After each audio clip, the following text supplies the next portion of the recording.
Assalamualaikum warahmatullahi wabarakatuh.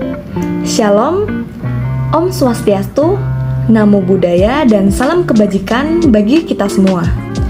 Perkenalkan, nama saya Catherine Sevansia Serenvey dari kelas P. Saya dari kelompok Jogis Pasar Kembang. Di sini akan menjelaskan materi tentang unggah-ungguh masyarakat di Yogyakarta. Apa sih arti kata subasita? Arti kata subasita sendiri biasanya digunakan dalam ungkapan bahasa Jawa yang ditujukan untuk kesantunan. Sopan santun di sini dapat diartikan sebagai penghormatan terhadap orang yang lebih tua, baik dari segi usia maupun golongan status. Subasita sendiri memiliki dua arti. Yang pertama adalah sila krama, dan yang kedua adalah bahasa yang santun. Keduanya berkaitan dengan sikap dan perkataan. Postur yang berarti cara Anda membawa tubuh, cara Anda bergerak, cara Anda berdiri saat bersama orang banyak, dan etika adalah suatu hal yang berkaitan dengan penggunaan bahasa dalam suatu percakapan.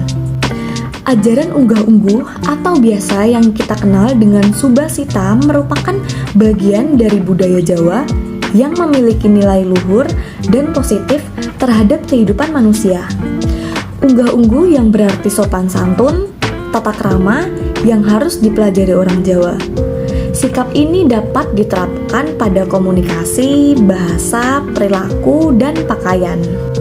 Sedangkan dalam ilmu kebahasaan, khususnya bahasa Jawa, kata unggah-ungguh diartikan sebagai tatanan tingkat tutur bahasa sesuai dengan kedudukannya dalam tata krama. Maka kata unggah-ungguh juga disebut unda usuking basa. Perkenalkan, nama saya Gabriel Seda Utama dari kelas L. Sekarang saya akan menjelaskan tentang cara berkomunikasi. Agar seseorang di dalam berkomunikasi selalu sesuai dengan unggah-ungguh, maka harus memperhatikan berbagai hal berikut, seperti siapa yang diajak berbicara, siapa yang berbicara, apa yang sedang dibicarakan, waktu ketika berbicara, tempat ketika berbicara, dan suasana ketika berbicara. Tingkat tutur bahasa Jawa mempunyai fungsi untuk mengungkapkan gagasan dan berkomunikasi dengan orang lain secara santun dan menghormati mitra tuturnya. Secara tradisional, bahasa Jawa memiliki tingkat tutur untuk menggambarkan perilaku komunikasi para terlibat tuturnya. Tingkat tutur bahasa Jawa secara tradisional dibagi menjadi beberapa tingkatan, yaitu bahasa ngoko, bahasa madya, bahasa krama, bahasa bagongan, dan bahasa kasar. Perkenalkan, nama saya Aldo dari kelas O. Penjelasan sebelumnya adalah uraian singkat tentang unda usuking lawa dan penggunanya di masa lalu. Saat ini masyarakat Jawa, khususnya generasi muda, sulit untuk belajar karena pemilihan dan klasifikasi kata yang sulit digunakan untuk disesuaikan dengan tingkat bahasanya. Fakta yang ada di masyarakat pada saat ini, unda usuking bahasa ini hanya digunakan untuk menyelaraskan di dalam menghormati dan menghargai orang yang diajak berbicara atau yang dibicarakan. Untuk itu, dalam menyikapi hal tersebut, beberapa ahli bahasa telah meringkas unda usuking bahasa Jawa menjadi dua tingkatan, yaitu bahasa ngoko dan bahasa krama. Pembagian unda usuking bahasa atau tingkat tutur yang hanya menjadi dua ini diterapkan dalam dunia pendidikan di sekolah dan di masyarakat umum. Sebagai bangsa, hingga kini kita memiliki dua macam sistem budaya, yaitu sistem budaya lokal dan nasional.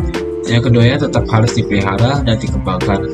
Tujuannya adalah agar kita semua mampu menghayati nilai lokal dan sekaligus mampu menghayati yang nasional. Implikasinya menjadi dilematis. Apakah nilai-nilai yang ada itu diolah secara kreatif atau dimanfaatkan begitu saja? Yang jelas, upaya apapun yang dilakukan hendak tidak terjebak menjadi upaya penghapusan identitas lokal tertentu.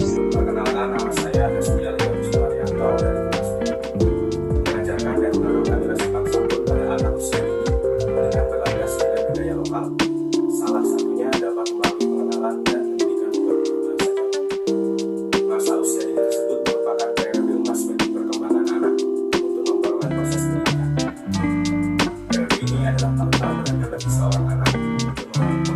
berbagai macam fakta di lingkungan. Sebagai stimulan terhadap perkembangan kepribadian, motor, kognitif maupun sosial. Adapun cara mengenalkan unggahan bahasa Jawa pada anak usia dini melalui cara-cara seperti rekaman, bercerita atau mendongeng berbahasa Jawa. Yang kedua, bernyanyi lagu-lagu anak berbahasa Jawa. Kemudian yang ketiga, berlatih mengucap kalimat bahasa Jawa sederhana melalui dongeng. Perkenalkan, nama saya Pandre Alexander Luciano Siahan dari kelas L. Sedangkan yang ada di dalam keraton, para abdi dalam tetap menggunakan bahasa Babongan atau bahasa Kedaton. Contoh unggahan-unggahan dalam kehidupan sehari-hari, mengajarkan unggah-unggahan dalam bertingkah laku. Maksud mengajarkan unggahan-unggahan saat bertingkah laku yaitu anak diajarkan untuk menjadi seorang lisan yang sopan dan bertindak baik-baik saja. Banyak anak yang cenderung takilan, tidak mengenal tempat. Nah, maka dari itu dalam unggahan-unggahan bahasa Jawa mengajarkan anak sejak usia dini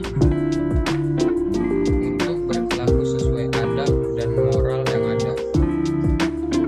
Ajaran unggahan-unggahan dalam beragama, mengajarkan anak sesuai keyakinan masing-masing merupakan salah satu contoh mengajarkan unggahan-unggahan bahasa Jawa dalam kehidupan sehari-hari.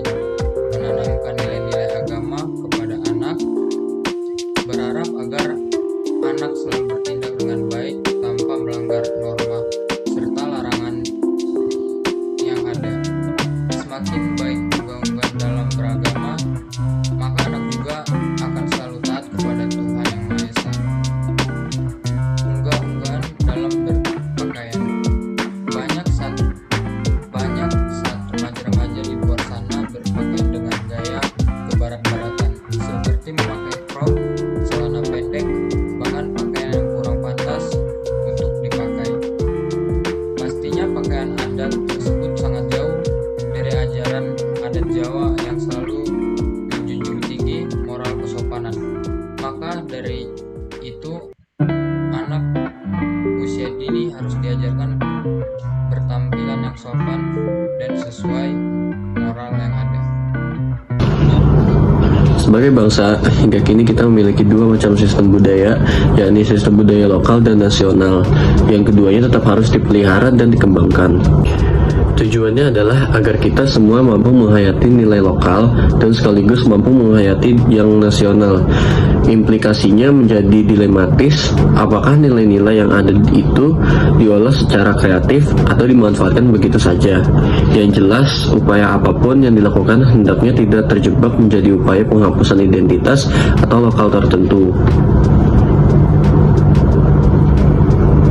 Selanjutnya dijelaskan oleh Sayuti pada tahun 2007 bahwa dalam konteks butir-butir di atas, pendidikan dapat diposisikan secara strategis, yakni pendidikan yang berorientasi pada tumbuh kembangnya kesadaran budaya, yang antara lain bisa dilakukan melalui pendidikan muatan lokal dengan semangat multikultural. Melaluinya, pemahaman nilai-nilai bersama dan upaya kolaboratif mengatasi masalah-masalah bersama diupayakan. Pendeknya, upaya membangun kesadaran terhadap adanya kearifan lokal sebagai sebuah realitas dan identitas budaya pada akhirnya memang tidak boleh diabaikan. Dengan cara demikian, pada akhirnya masyarakat diharapkan tidak boleh diabaikan. Dengan cara demikian, pada akhirnya masyarakat diharapkan memiliki ketahanan budaya yang memadai. Nilai-nilai kearifan lokal tersebut meniscayakan fungsi yang strategis bagi pembentukan karakter dan identitas, yang pada gilirannya akan memunculkan sikap budaya yang mandiri, penuh inisiatif dan kreatif dalam diri peserta didik.